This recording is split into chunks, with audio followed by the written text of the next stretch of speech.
what do you think was the downfall of our relationship? And that was a test. Because I'm like, let's see if she goes crazy. I know it's like a continuous cycle of me trying to meet you where you were at. Our Venuses square each other. I have a Gemini Venus and she has a Virgo Venus. You know, square is a tense aspect. So I started dating someone and they were like, I want you zero contact with Serena. What would you say?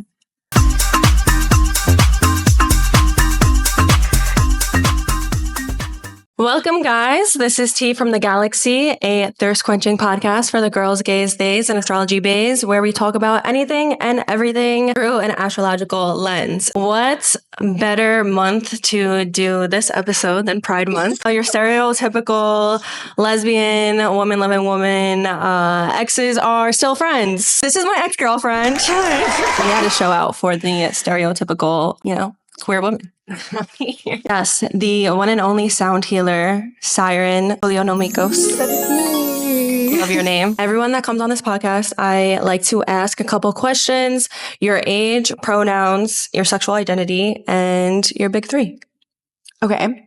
My age, I'm 24. I identify as a lesbian. Happy Pride! I am a Leo with an Aries moon and a Pisces rising. Love it. First and foremost, do you think exes can be friends? That's kind of a loaded question. Can I say yes and no? Yeah. Yes and no. I will also say yes and no, but I guess we can kind of get into that later. How we met, when people would ask how we met, I love telling the story and you would be like rolling your eyes. Yes, I would. I'm like, damn. Because it was so stereotypical. I was like, damn. No, it's not. Let me over-romanticize this a little bit. Stereotypical in a way that we met on Hinge. Exactly. But it was on November 1st, like 111. Okay, hello. November 1st, 2023. And scrolling on Hinge, your page pops up. I was like, who is this beautiful girl? To the point that not even swipe left. You know when someone is so beautiful that you think that you don't even have a shot, so you don't even want to shoot your shot? That was that. Also, I think being femmes, you never know if a femme likes other femmes. So real. Femmes like masks. Story of my life. I like both. I date both femmes and masks. I don't. She's a femme for femme girl. I am femme for femme. Which worked out in my favor. Yeah, it did work out in your favor. I was just going to scroll past it. I was like, I probably don't even have a shot. I can't believe you even thought that in the first place. Yeah, no, I was staring at your profile for a hot minute. Yeah. I was just looking at the pictures and I was debating, which I don't usually do. Your subconscious knew it was going to be something. Yeah, probably. There was resistance there. You were fighting it. And it's so funny because that day I feel was a moment of a timeline shift, because not only did that happen that day on November 1st, but I also applied for a new job that day, and it's the same job that I work currently. So it's just I completely walked into a different timeline that day, I feel like. You did. And we both did, honestly. Yeah. And then my mindset completely shifted, and it went from, instead of me being too scared to shoot my shot, I was like, no, I want her to actually notice me right away. So I sent her the rose on Hinge. You get 2 free roses or something like that. I don't know. I don't pay for premium. The fuck I look like out here paying for premium. I'm not that thirsty. Okay. So, but I never sent a rose before. But basically when you send a rose, you're at the top of their likes. So they see your profile first. Something like that. And I was like, I'm sending her a rose. So sent her a rose because I was like, I need to be at the top of her page. It was so interesting too, because I've never really been a dating app kind of person. I'm a very natural, organic kind of girly. I didn't really want to put myself out on dating apps too much because I didn't really feel like I would kind of attract or just get what I was looking for. So on that day, I just felt a random urge to go on it after not being on it for 6 months. And then she popped up and I was like, my presence. I was like, who is this? Yes. Who are you? I need to know everything about you. As a matter of fact, what are your favorite flowers? When are you going on a date? Oh, yeah. I think we planned our first 5 days, the third conversation that we had. It was very intense. We talked 24/7 all the time for a month. Lesbian. Yeah. Yeah. She made me a playlist. So after a week and a half of knowing me. Oh, yeah.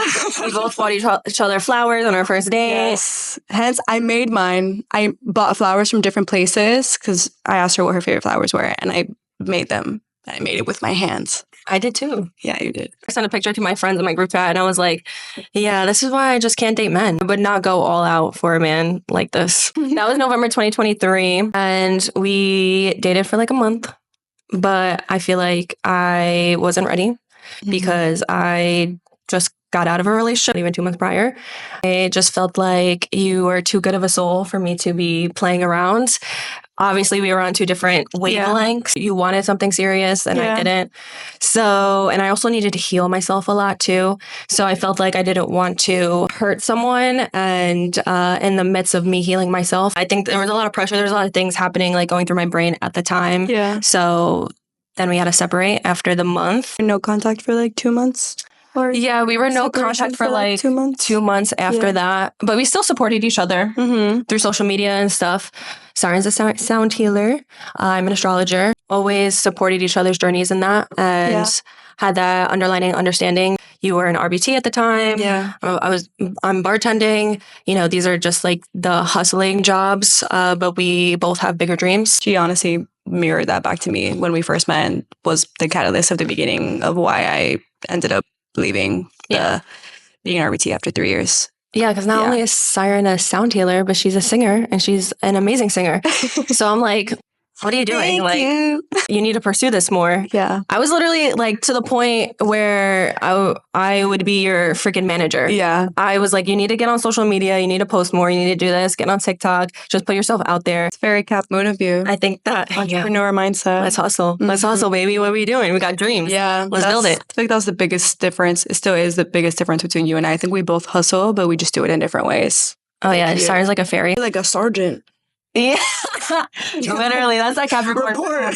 To-do list. What are we doing? Are you following the to-do list? I'm like, girl, I just want to vibe. Yeah, and I'm like, vibe. Yeah. Vibe. I mean, you do have a Cat Moon, so... There's no vibing. You don't know how to vibe, girl. You could barely, like, let yourself sleep in for a whole day, honestly. I know. I'm an extremist, you know? So I think, because I'm a full moon baby. I'm a Cancer Sun Capricorn moon. Yeah. So I have the days where I'm, like, bumming it out, and then it becomes too bummy, and then I have the days where I'm hustling too much, and then I burn myself out. Yeah, I need to find a happy balance. Yeah, I'm still trying to find that happy balance. I feel like I'm finding it now. We reconnected 2 months later. I think we definitely needed that separation. Yeah, but it wasn't enough time. Being Siren, I was like, I need to go to therapy. Like, I'm in the streets. I'm in the streets, baby. Every other girl, I was just like, I didn't care. Like, I was a dick. I was a dick. I did not care. Then I met Siren and I was like, I need therapy. But I started therapy and my therapist saw that effect on people. Yeah.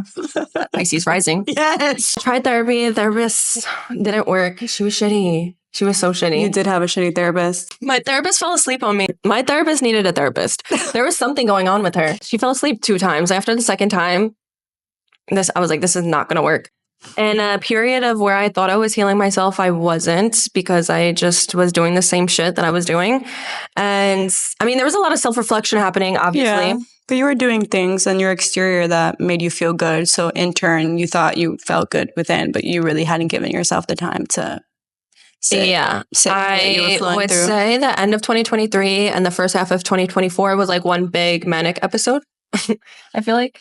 Yeah. I was just doing things, whatever, so I didn't have to feel an extreme emotion. Whatever type of numbing and escaping that was, I was doing it and consuming in it. So when we reconnected again, it's the end of January. It was very platonic and innocent. Went to a sound bath of Sirens. Very innocent. I just went to support. And then I was selling crystal candles at the time. I was working a lot of markets and ladies' nights and stuff. And then she was supporting me as well. I'd go to every single one of her markets and sit with her the whole time. That's the fire placements. Siren has a Leo stellium. On top of having a Leo sun, she has a Leo stellium. And an Aries moon. Aries moon. In my second house. I guess I feel like you get very obsessive, Yes, I was obsessed with her. Very quickly. Yeah. Hanging out a lot and seeing each other a lot. We just kind of reconnected romantically.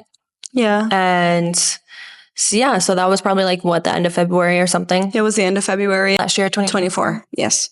I don't regret our relationship at all. I do regret maybe the speed of how things were going. Yeah. As fast as it, came up, as fast as it went out. So then we broke up like the end of July. So I feel like it went out pretty quickly. I would say I am slower moving. Yeah. I'm not like a fast moving lesbian because I just feel like you don't know me. Like that's a big thing. I'm like, you don't know me. Yeah. So how can you have such strong feelings? Scorpio rising. I'm just like that. I'm like, you don't know me. I'm like that with friendships. I'm like that in romantic relationships. I'm like that with coworkers. Yeah. If someone likes me a lot immediately, I'm like, how? You don't know me. Even though like I know that I'm that bitch, but like I'm like, how do you like me so much? You don't know me. Like, I think it's a defense mechanism too. The second time around, I did feel your patience and it was appreciated, but I also felt pressure. When we first met, I was like ready immediately. Yeah. The second time around though, after like getting to know each other a little more and just like understanding how you work, learning to love you was also learning how you operate and just like how you take things. So like I feel like I tried my best to match that or just like meet you where you were at. And it was like a continuous cycle of me trying to meet you where you were at. I feel like a downfall off rip, our moon signs squaring each other. They make a tense aspect. I have a Capricorn moon and she has an Aries moon. So it forms a square, and in astrology, it's a tense aspect. Aries moons, I feel like, move at their own speed. A lot of the times it's quickly. Capricorns move a little bit more slowly. They need a lot more patience with things. They process emotions very differently than an Aries moon. Yeah. So I also felt like the speed of how we process things was a downfall. Yes. Agreed. I think we were just both trying to be each other's like perfect person in a way, and it just wasn't clicking. Like the best way I could describe it is we were like two different puzzle pieces that were not different fitting. boxes. Yeah, they weren't fitting. Yeah, and I think there was a lot that was very good about our relationship, but there was a lot that was very different. And as much as we tried to make it work, I feel like we just couldn't. But I feel like something that drew me to you, and I like do believe this, is I do believe that we've spent past lifetimes together. We just clicked. Even when I saw her name was Siren and my name is Serena, and like Serena. Like that was something we'd get all the time. Oh my God, Siren and Serena. We both have mermaids on the same arm, in the same position. So, you know, the typical lesbians that we are, we were like, oh my God, it's meant to be. It was meant to be. Yeah. Like, this is meant to be. Yeah. I mean, at the end of the day, I feel like, I mean, you were my best friend, so. As the Gemini Venus person that I am, that is very important for me. A friends to lovers type thing is what I like. And that's why I like slow moving. Not only am I weary of people, Gemini Venus side of me is, I'm like, how are you with my friends? How are you around your friends? How are you when we go out? How are you around your family? Like, I like seeing different sides to people because I know there's different sides to people. So I like being in an observant before I commit. That's just how I am.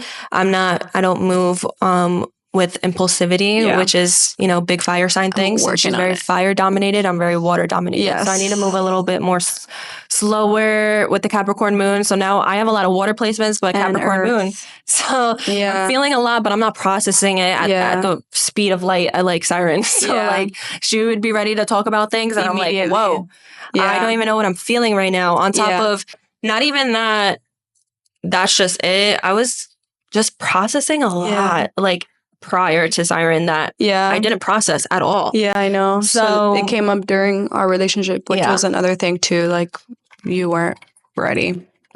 I definitely wasn't ready, and I was trying to convince myself that I was ready. Yeah. Because Siren was such a great person. We had a great friendship. I felt very comfortable around her, which doesn't come easy for me. I have a lot of friends, I have a lot of acquaintances, but for me to show a certain side of me, you know, you're special for that. Yeah. Not a lot of people sees that side of me. The biggest mistake was just because someone loves me so much and is treating me so good that this is meant to be. Yeah. And why I feel bad, I mean, till this day that I kind of led us into a relationship. I'm the one who started to be my girlfriend. In the moment, it's how I truly felt. Yeah. And at the end of the day, it is what I wanted. But a part of me at that time also knew that you weren't ready. Yeah. Which I wish you expressed that more to me. Yeah. But I don't understand why you didn't feel comfortable expressing certain things to me, because I felt like I was a ticking time bomb. It's almost like you got what you wanted, right? From the moment that we met. It's like she finally got what she wanted. Why would I say anything to make Serena run away? Yeah. You know? There were a lot of things I feel like I operated from that space and should have been more upfront about what I was seeing. Yeah. We're both water risings. We're very intuitive. So we're Yeah. like, we feel what you're feeling, but you're not expressing it. So now she's feeling that for me. She's noticing something that I'm not noticing about myself. I'm feeling that something is off about her. So now now I'm triggered. So it was just like, we're back and forth, like triggering each other. Yeah. But our communication was great. We would talk. We both have Leo Mercuries. We would talk all day, every day about topics like we had great communication. We talked about things, but important things, it was we hard. didn't. Yeah, it was hard. It was hard to be vulnerable. I just think you didn't know how to in the right ways, at least. And I just didn't feel safe and was scared. I've come from a lot of really harsh relationships in the past. And so I felt like I was self-sabotaging a little bit. I was being very avoidant. That is definitely something that I'm working on till this day. The relationship with Siren helped me unlearn was like love doesn't equal pain. So, when you come from a long line of very painful relationships where it's like fighting every single day, and you also grew up like that too. Yeah. When you enter a relationship that's not like that, now you want to create that.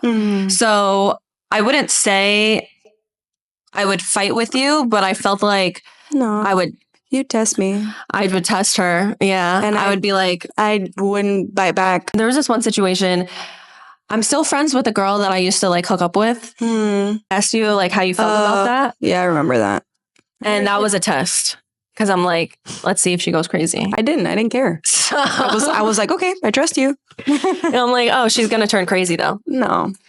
That's something that I also dealt with too. Yeah, you were just waiting for like the ball to drop. Like I felt like I kept showing her who I was, and then it like wasn't enough for her to like see that I was who I said I was, and I was not gonna like switch up.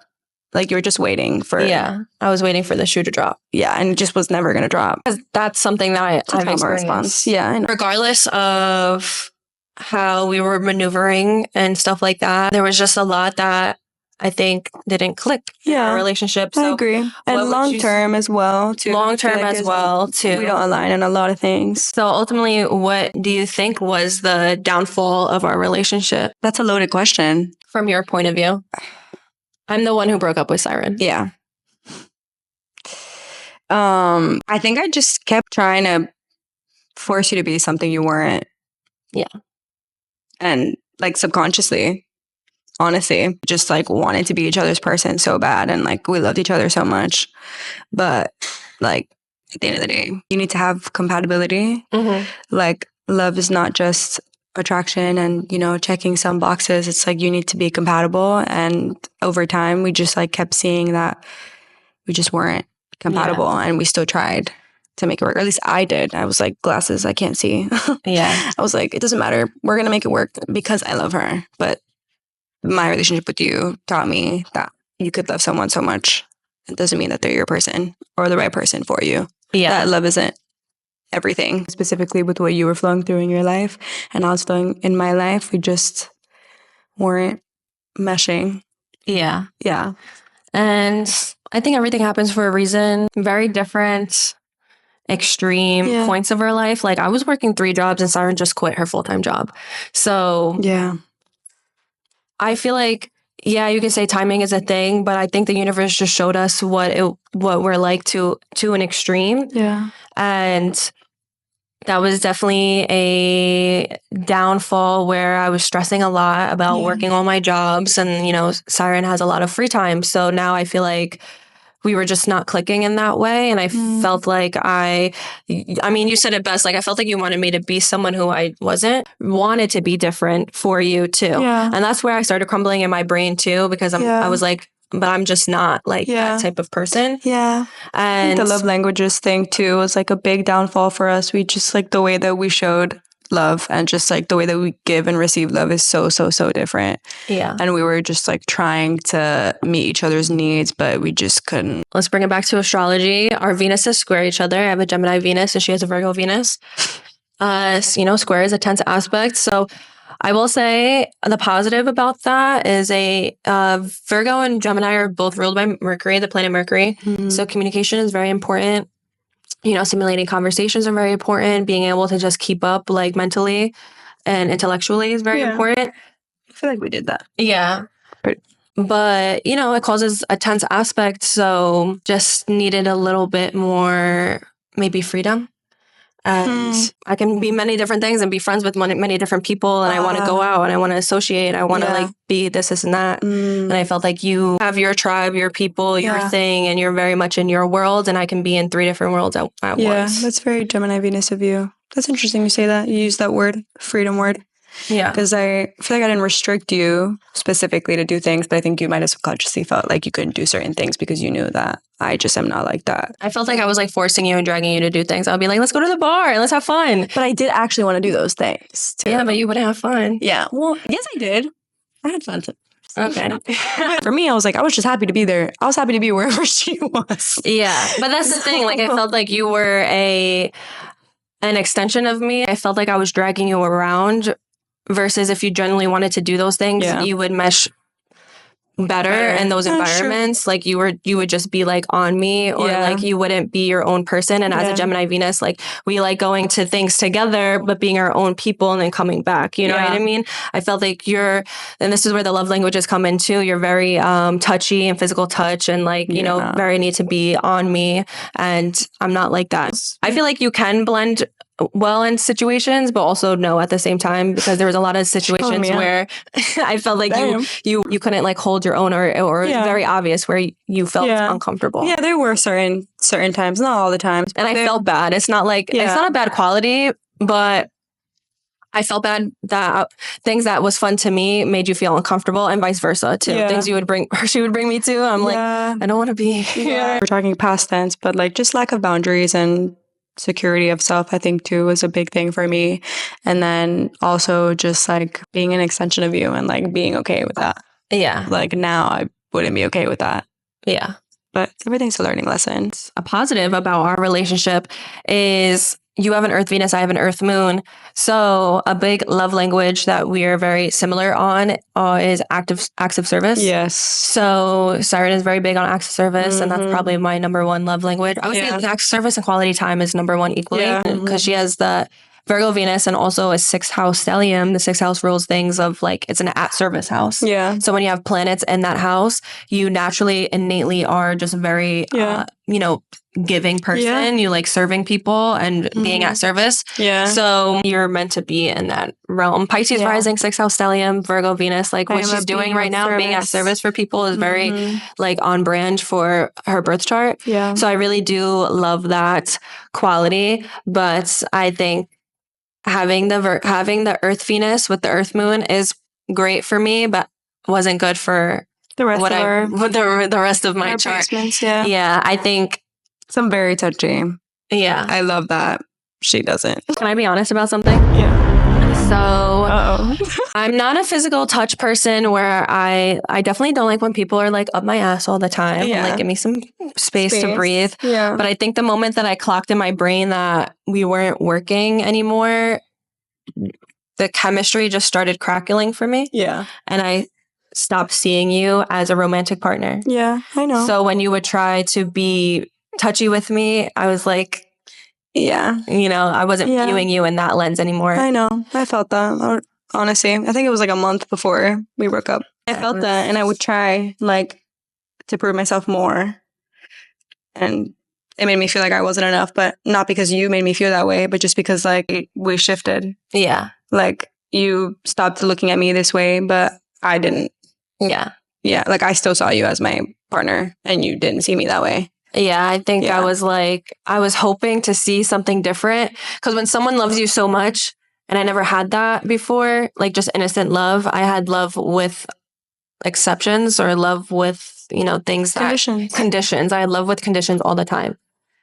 When I had unconditional love, I guess it's kind of like you really want that to work, right? Why isn't it working? Why isn't it working? So I think that was what I was battling in my brain. We view things very similarly 50% of the time and very differently 50% of the time. And I think the differently just, you know, was the biggest downfall. Yeah, I'm also very long-term like viewing too. Like I'm like, what is this looking like long-term? And you're like, what present? Like, I'm in today and I'm like, how are you not in 5 years from now? I don't move that way. That was a downfall in our relationship. Yeah, it was for sure. We're together. I sat her down one time and I was like, so like, what are we doing in like 5 years? I want to have children. What does that look like? And you're like, I saw her getting so nervous. I was like, I'm like, yeah, I need just to know. asked me to be your girlfriend less than a month ago. I'm like, can we just flow through this now and get there later? Like, I'm like, I need to know. Like, you're more traditional than me. That's another thing too that I feel like just never would have worked because like I feel like you're just more like traditional and I'm just more fluid and flowy and like open minded. I think I'm traditional in a way of what I want in family. Yeah. Lifestyle, though, I would say more fluid. Like, I definitely don't want your typical 9 to 5 American absolutely type of not lifestyle. A good thing about us, like, we were fluid in that way of corporate America, but we were, I was definitely more traditional in what I value and long-term goals, especially surrounding family. Yes. So, very much so. I think we had very different upbringings, too. Yeah, we did. I was raised by New Yorkers, very tough, very fire flight. And I think you were raised down here in Miami, Florida, so born and raised. Moving. Yeah. So it was just very different. I'm saying that, when you come from two different backgrounds, it's a downfall. It works or it doesn't. And I feel like our upbringings cause us to have different outlooks too. Yeah, and also just like when you get in a relationship with someone and you start pursuing someone and you don't start falling for them, like you want to be able to understand the person you're with. And like sometimes factors like that, like upbringings or just like not really being so compatible really affects like your capacity to understand the person that you love. And it's like not your fault that you don't understand them because you're really trying to. Yeah. But you just don't understand because you just haven't been through the same things or you just like weren't raised in the same way. Your brains aren't programmed in the same way. So it's like having that understanding is really, really hard. Yeah. And I honestly feel like that probably was one of our biggest downfalls. It's like at least for me, I desperately like really wanted to understand you and tried my best to be as understanding as possible. But even though I was saying I was understanding, I still really didn't understand you. The moment that I feel like it's not working anymore is the moment that I'm already moving on. Yeah. And then for me, like in that moment, I'm like, okay, so how can we fix it? Yeah. I'm like, how can we move forward? How can I understand you? Show me, teach me, tell me what I need to do. I guess that's the kind of like lover I am. But then, I love you from a friend point of view. So then the friend person in me was like, I need you to know when like to call it quits. Yeah. She is like that in her romantic relationships and in her friendships as well. That's the whole Pisces Virgo axis at the end of the day. Yeah. Like they're both delusional, but in two different ways, quote unquote delusional. Yeah. And Virgo can be delusional in the way where you're trying to fix someone so hard that you're not seeing the reality of the situation, that it's just not working. Yeah. And if they wanted to, they would. Yeah. And then my Pisces just like falls for potential. Yeah, and then the Pisces is just completely living in a la la land and seeing the potential and the good in the person, and that's why they're sticking around. Pisces Virgo axis in a whole. Like she has Pisces rising Virgo Venus, so she lives on that axis. Yeah. And I think the friend person in me was trying to like shake that axis up and being like, come back to reality. Yes. Some things are worth which she did do. Some things are not. For me, honestly, that is one of the things I learned from this relationship was that for sure. You definitely shook me. Yeah. So I think we talked about our moon signs being incompatible and our Venus signs being not compatible as well. Sun sign, though. The sun sign. I'm a Cancer. I'm a Leo. We're the complete opposite. We're yin and yang. Opposite, but a lot of Leos love Cancers and vice versa we do. Too. So that's because it's the sun and the moon. It's the divine masculine and the divine feminine. And the loyalty that they both hold. They're big on their tribe, their people, where they come from. Yeah. And I think that was like something that we both held. Yeah. So Leos love Scorpios and Scorpios love Leos. I do love my Scorpio placements. Scorpio rising. I have an Aries moon and my Aries placement loves the intensity of a Scorpio placement because you guys match that. Like the intensity of which we have to feel things. So I feel like that's really what draws me to that. Also because Scorpio placements feel equally as Aries placements, but they just like are mysterious about it. They like feel inward, and like Aries placements, like we're the opposite. We like have that equal intensity, but we feel outward. So we're like, ooh, what is that? Like, let me learn that. Yeah. Aries placements are also very attracted to people who are rough around the edges, like being ruled by Mars. I think you guys like that. Like what you said, mysteriousness, but also you're very attracted to someone that comes with a little bit of baggage. You're like, let me unpack it. You're intriguing to me. But I have a Virgo Venus, so my Virgo Venus likes to be of service, so she'd be attracting all the broken people. Virgo Venuses struggle in love. Oh yeah, bring me all the broken people. Let me put you back together. Because they're always looking. They're fixer uppers. They're always looking for people to help and to fix. No más. Going back to like our sun and moon, I think Leo and Cancer have like such beautiful potential. It's just like yin and yang. It can be incredibly balanced, like super harmonious, or it could just not be. It's like it's the one or the other. There really isn't like a middle. Yeah. I feel Leo brings out Cancer's light, and Cancer brings out Leo's dark side. Yeah. Leo does have a dark side. Leo's very good at putting on a face. Every Leo dominant person I know can put on a face in front of people, even if they feel complete opposites.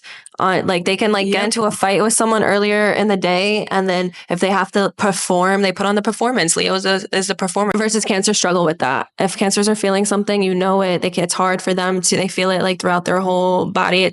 It takes over. Leos love that about Cancer. Yeah. Like I can show you my dark side and you won't judge me. Leos help brighten Cancers up. But sometimes it can be overwhelming because Cancers, they do come with a lot of mood shifts. They're ruled by the moon. The moon changes signs every 2 days.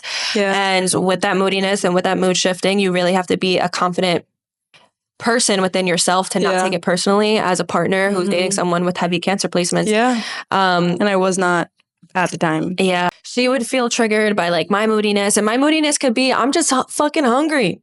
Yeah. I'm sleepy. Then we get and to I'm sweet hungry. tree and you'd be just and I'd be fine. like, yeah. And I'm like, I don't want to cuddle because I'm hangry. And then she would take it offensively or personally. And now I'm annoyed because she's taking it personally, and it doesn't have to be taken that personally. Yeah. So it's just like, wasn't clicking in that way too, because I wouldn't say I was moody in a way that was abusive. I mean, I don't know if you have a different point of view, but no, I don't. I was moody in a way that I'm just moody. Yeah. I'm a Cancer, and I'm a Cancer Mars too. My Cancer Mars is my chart ruler. So yeah, and I have a Leo Sun and a Leo Mars. Yeah. But we both have Leo Mercury, so that's why our it was like bestie energy. Yeah. Do you think that was our best quality in our relationship? What do you think are the good aspects in our I feel like I definitely feel like both of us having Leo Mercuries was probably one of the best aspects for us, because you just got me. Like whenever we'd speak, we'd have similar humor, similar styles of communication. I felt like we would address communicating very similarly, even in moments when it was difficult. So yeah, I think that was definitely our most harmonious aspect was our Mercuries for sure. We've been yapping. We be yapping for hours. For hours and hours and hours. Yeah, that was probably a great thing, especially for our Venus signs. Yeah. Gemini and Virgo Venuses, that just clicked. We're very attracted to people who can keep up with us mentally. Yeah. So, and not only do we have Leo Mercuries, but we have Leo Mercuries opposite Uranus. Basically, when you have a Mercury opposite Uranus aspect, it's giving ADHD. Keep up with us or you're going to get lost. Yeah. We can bounce around. This conversation right now is probably bouncing. Oh, yeah, for sure. Yeah.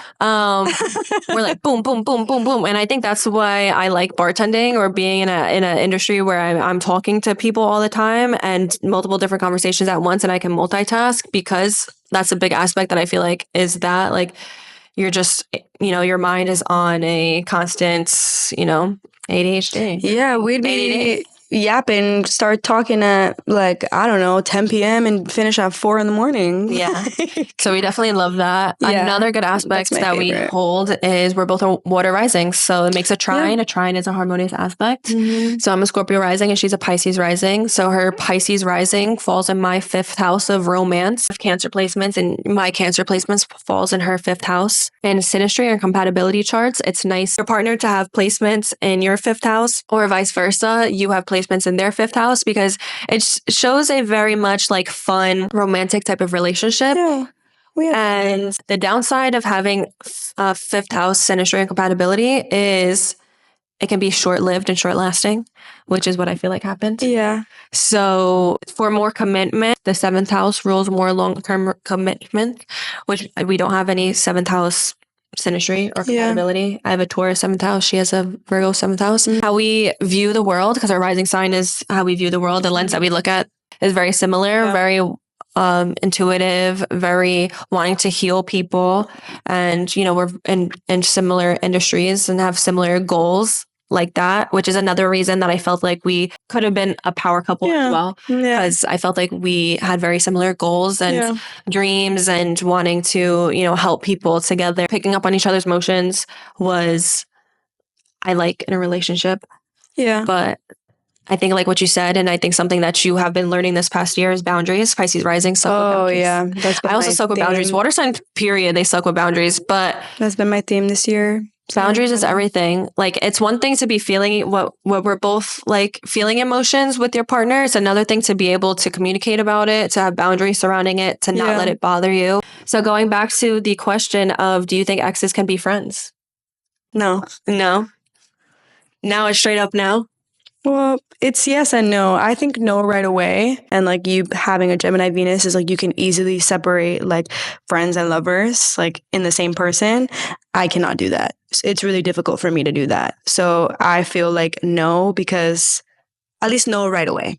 Mm-hmm. No right away, because there needs to be a time period where you are coming into yourself, back into yourself after meshing and merging your life with another person for so long, and like unlearning that those codependent tendencies that you have with another person, and just like, you know, coming home to yourself a little more. And I don't feel like you can do that when you still have such a predominant person in your life that kind of like reminds you of the person you're trying to grow out of, or just like the version of yourself you're trying to, you know, shift on from. For me, I feel like I can't be friends with an ex like right away. I feel like I need time to myself. Like, I don't know how long that would be, but definitely a lot more time than we gave each other. Yeah, I feel like our experience was a little typical but different at the same time. I'm good at separating a romantic relationship and friendship in a person. Sometimes I can come off as detachment and sometimes not. Sometimes I've been in relationships where I clung on so hard because I can love someone so much as a person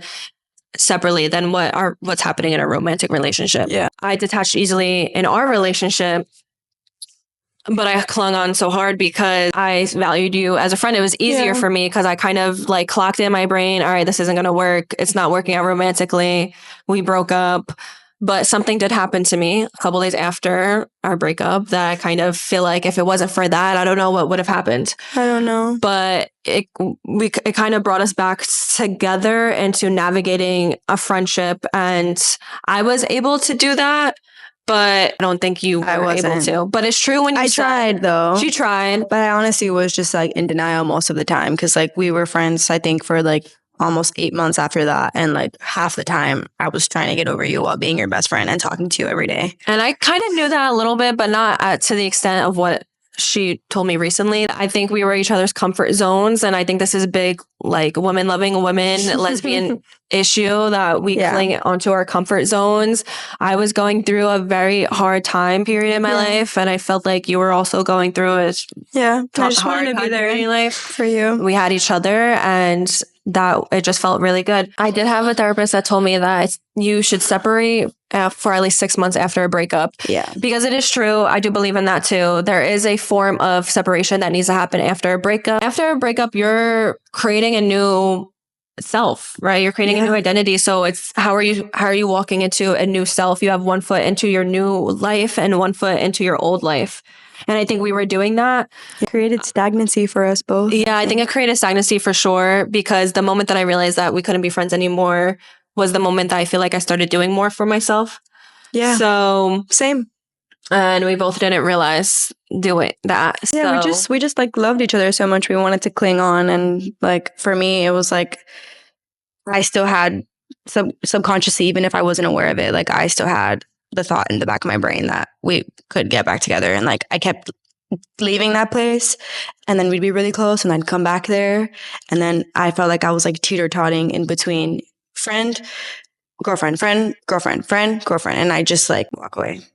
Yeah, for sure. After our breakup, we were best friends. Yeah. And we would talk about it too. It'd be like, when we meet someone, we're going to tell them that they have to be okay with us being friends or they can't be in our life type shit. Like we're friends. I would say we're friends. I value you as a person. If you ever needed something, you can call me. Like I'm supportive of you, but like we just can't be best friends. So this is a yes and no. Like can exes still be friends afterwards? I think you can be friendly and supportive, but I think being best friends with an ex is just not. It's a recipe for disaster. It is a recipe for disaster. It is. You're right away living in one world while trying to create another world for yourself. And when you get into a new relationship, now you're making your new partner uncomfortable, and this is huge in the lesbian community as well.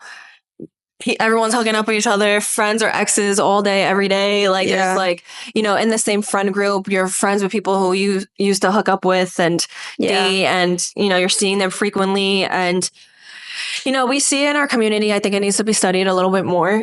Like, what the hell? But I think it's a big thing. Like, we're each other's comfort zones, you know? So who gets us better than someone who we were romantically with, who was with us all day, every day? Women love feeling understood. So, who gets us better than someone who was actually there romantically? I could say, like, my best friends understand me a lot. My romantic partners understand me in a whole different realm that my best friends don't even know. But then you have to think about it. What's happening when you're dating a new person? I know that I wouldn't want my partner to be super, super close with one of their exes. Okay, if you want to be like friendly and supportive, or if there's mutual friends, I would probably have to get over it. But you're talking all day, every day, or like on even a weekly basis, daily basis. That's a no for me, dog. Like, no, I'm not dealing with that. And we were doing that. Yeah.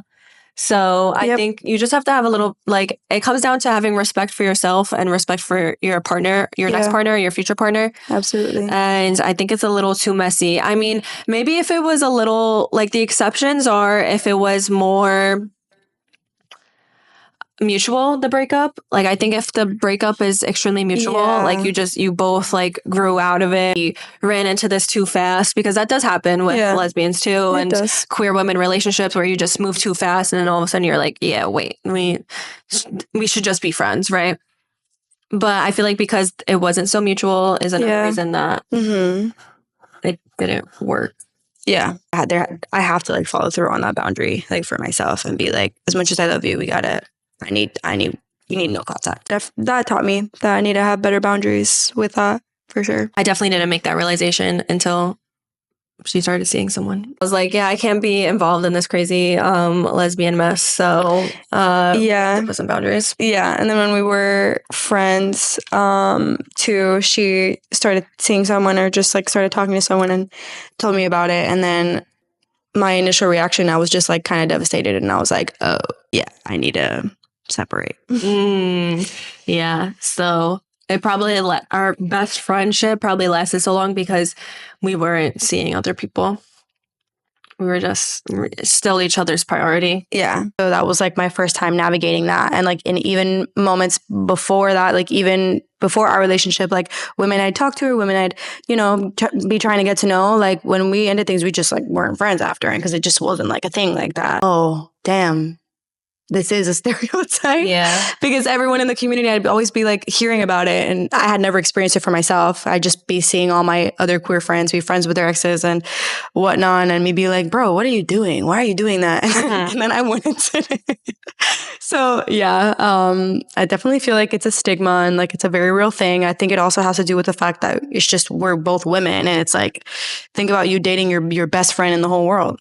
It's like a friendship breakup and a romantic breakup at the same time. It's just that much deeper. It's just that much harder. I think we have more boundaries in a way that we're not so quick to just run to each other with every problem, every conversation, every thought. Still being supportive and there for one of each other all the time. Like, you also taught me that it doesn't have to get to a point of hating someone and completely disrespecting someone for you to disregard them out your life.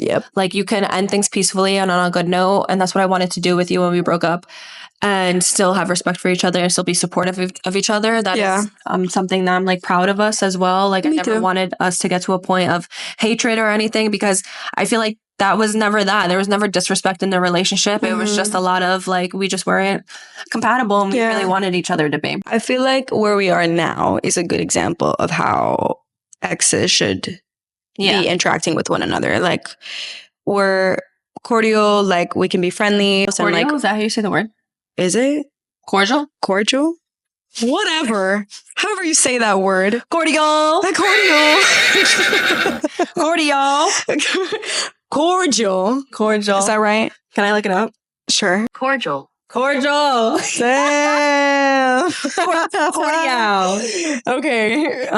Cordial. All right, we're gonna backtrack because I lost my fucking train of thought. I think that where we are now is a good example of like how exes should be in each other's lives. Like, we're not besties. You know, we support each other. We send love. Like, we keep tabs, like, to social media and whatnot in each other's worlds and circles anymore. Yeah. You know, there's just a lot of love, and we send that to each other from afar, and it works.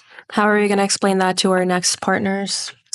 Just because that is also an obstacle course that we haven't really opted into. Oh, true. Well, I feel like just kind of how I said it, you know. Like if someone walked into your life, if you started dating someone and they were like, I want you zero contact with Serena, what would you say? I mean, I don't know what I'd say. She's dropping me. She's dropping me. No. She's like, babe, yeah, I'll tell her to fuck off right now. No, because it's not like that. Like, that's not the energy that I would be trying to come. And like how I think what I would tell my partner is that, like, you know, this isn't someone who is like fully immersed in my life. It's just more so this is a past person in my life who I have a lot of love for, and you know, we support each other, but we're not like hanging out. For me, it works best to be like friendly acquaintances. Yeah, that's what I would say we are. There is a lot of love here. It's just nothing but good vibes and good energy, and it'll always be that way, which I'm grateful for. Like, we're not on that like fuck you. Yeah, I'm grateful for that too, because I never wanted that with you. And when we were together and towards the end of the breakup, before I broke up with Siren, I was somersaults in my brain of just everything. And I didn't want it to turn bad. I didn't want it to just turn sour. I didn't want you to hate me, because I didn't have to be that way. Yeah. You know? But like what I said, I was always waiting for the other shoe to drop, because that's what I just always experienced in the past. I think that I was also moving on eggshells for that reason too. Yeah. And we both were. Yeah, I didn't want you to hate me, but I wanted you to understand, and I'm glad that we're at a point today where we are both on that similar understanding that, you know, this doesn't have to be a fuck you, I hate you type of thing just because we didn't work out. Yeah, I don't feel like I honestly carry any resentment, period. I'm not the type of person to hold on to things very long. I'm also not the type of person to like have guilt and hold that in my heart. I forgive people very easily and just like move on from things very easily once I've made peace with how things are. Like, I don't ever look at you and I'm like, fuck you. Or like, I don't ever look at you and I'm like, fuck you for doing this, and that. Like, I honestly, I've moved on. Yeah. I know you have to. So for me, it's like, I'm not really thinking about the past so much anymore. And I wish you well. All love here. Yeah. You're a good example of two queer women, exes, that are so friendly. Yeah. Sometimes it can turn very sour. Yeah. If we would have done this podcast beginning of this year, this would have been so different. I never had hatred towards you. Maybe just a small time period. I had maybe some confusion and I was like, huh? But it was never hatred. Yeah. But then again, that confusion probably came from because we were best friends. Yeah. We were best friend exes. If we weren't, there wouldn't be like that. Like I still was like kind of going back and forth in my brain. The majority of this year has been us kind of going our separate ways and like learning ourselves separate from each other. And I feel like that really helped me see a lot of things a lot more clearly. And I feel like that's when I had the most learning for me and like most reflective period for me, and reflecting back on things in our relationship, things about you, things about me that just like weren't working, whatever. Just I feel like I had most of my mirror moments like in our separation, which is why it's so important for exes not to be best friends right after they break up, because there's like, you have rose-colored glasses on still, and you're still looking at a version of yourself. Yeah. There's still hope, and you're still looking at looking at you, I was still looking at a version of myself that I didn't want to be anymore. Now we can, you know, be cool, and it's not that deep. Boundaries are hard, period. Yeah. Like, boundaries are not easy. Like, people throw around that word in the community and just like boundaries. But if you really understood what it takes to follow through on a boundary with someone that you love, it's really fucking hard. Yeah. Like, it's not as easy as people say. It takes a lot of work and bravery, honestly, to like set a boundary and really follow through with it, I feel. Yeah, for sure. and also be on mutual agreements of what a boundary is. What are too many boundaries now? Do you have the same type of boundaries as me? Maybe you have too many boundaries. Yeah. And it's not going to work. Yeah. Or you have, too less boundaries. And it's not going to work. Yeah. So I think that's another thing too. Yeah. 100%. Do you think you learned anything from our relationship or from me being in your life? Duh. I think we both have. I feel like with anything, every experience in your life is a learning lesson and an opportunity to look at yourself in the mirror a little more and learn and grow and expand. So absolutely. She taught me to have a little bit of a backbone, I will say. I was going to say that. If she wasn't going to say that, I was going to say that for her. She definitely taught me to have a little bit more of a backbone for sure. And to have better discernment in life, the people around me, and to not be so trusting. Yeah. Honestly. Oh my God, that was such a big thing. Yeah. Why are you so trusting? Because I just was like a little light being. Yeah, exactly. Moving through life like that and just always feeling like people always had the best of intentions because I always have the best of intentions. I feel like I have a more of a backbone now. I'd be standing on my business now. Good. Proud. Thanks. Many things, but those are the biggest takeaways I feel like I learned. Yeah. And most importantly, that, love isn't always everything. And that was something that you told me when we first met too. You were like, love isn't always everything. There has to be this, and that. And I was just like, what are you talking about? No, I love you and that's enough. But it's not.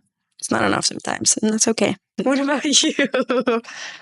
I feel like I toughened you up and you softened me up for sure. Oh, fuck yeah. You were like a little Bowser shell with the spikes. Yeah. I shaved your spikes down. When I'm hurt in life, my shell gets thicker and thicker, and I feel like she caught me in a 50-layer shell. We moved you down to 30. Yeah. Yeah. Still rocking the shell to this day. The relationship with you brought me was you mirrored a past version of myself, which was lacking boundaries, putting my feelings on the back burner because you just want someone else to be okay. Because I feel like I've done that in past relationships. I wanted my partner to be okay so bad that I was self-sacrificing myself. Yeah. And then the tables turned where you just wanted me to be okay because I was going through a lot mentally. Mm-hmm. And you just wanted me to be okay, that you were self-sacrificing yourself. You weren't speaking up. So I feel like when I saw you do that, it just reminded me of a past version of myself. Mm-hmm. And I realized that I don't want to be like that again. And, I do hold these traits, extremist traits, where I'm either too passive or too defensive. And I guess needing more balance and moderation in my life. I guess not taking life so seriously as well. And also letting people love you and letting people pour into you and allowing yourself to receive help from people that care about you. That is 100% something. I didn't think I would meet someone who showed me so much unconditional love and who truly just wanted to love me. I truly didn't think I was gonna meet that at all. So now you know it's possible. Made me believe in good people again, because and that's why I was fucking around in these streets. I was just thinking everyone was gonna hurt me. Yeah, you made me believe in good people again, and you showed that to me, and you showed me that love is out there and how I love is out there because, you mirrored that back to me. So I am grateful for that as well. Yeah. Yeah. New projects, upcoming projects. Well, as Serena mentioned, I am a sound healer. I don't really like to say the word healer. I prefer to say alchemist. I do energy work. I am ceremonialist. I do lots of really cool things. Medicine music too. That's coming out very soon. Ooh, exciting. Yeah. So Serena will rep it here. But also for me too, it's I'm in the wellness world, in the wellness space, and everybody is fluid or whatnot in the space. You really don't see many lesbian facilitators. Yeah. Very true. Yeah. So I feel like I'm trying to hold the torch a little bit and just kind of let the rest of the world see that, you can be one thing, yes, but you can be multiple things at the same time, that it's okay to have duality. I'm a fairy little princess, but I also am a lesbian, and those two things mesh together as one, not as separate things. So, I want to hold space for more queer people and more women to have safer spaces to come gather, because sometimes the wellness community cannot be welcoming. Especially down here in South Florida, Yeah. I will say they can be very cliquey, and you have to be careful of which wellness communities you're walking into. Yeah. So I just want to kind of bridge that gap a little bit. Have the wellness community be a community for everybody of all walks of life, all paths of life, all identities of all genders, and all. It's to be of service to the collective, period. It doesn't really matter what you identify as. Yeah. So I want to kind of open more spaces for queer women and queer people to come gather and do all the cool things that we do in the wellness community and feel safe doing it too. Yeah, I love that. I love those goals. Thanks. That's awesome. So I'll definitely leave all of Siren's links down below, and you can follow her on her new journeys. There's a lot happening. She just quit her Serving matrix job, and which I'm very excited about. Thanks. I mean, everything that Siren is doing is everything that I saw in her the moment that we met and we, I got to know her. I saw that within you, and I'm glad that you're living it up right now. Thank you. So that's awesome. I'm trying my best. Yeah. Obviously, you can follow me on all socials on T from the Galaxy. And if you want to dive into more things, astrology, all my socials are Angelfish Astro. Thank you again for coming on this podcast. I really appreciate it. I think it was a really good podcast. I think it's really a good conversation for the queer woman in this community to hear, to know when to separate from something without disrespect and to learn healthy boundaries, because I think that is a big conversation that needs to be had with queer women in the community. Yep. I think boundaries, we lack them. We do. And I think it needs to be talked about. There's not enough research on queer relationships. Yeah. There's really specifically women and women. Yeah. We don't learn about this. There's no textbooks for this. You know, there's no information. Why? Kind of raw dog it, dude. Why does 1 month in a lesbian relationship feel like a year? There's not enough research on this. So we need to have more conversations surrounding it. Yeah. Thank you again. Thanks for having me. Thank you guys.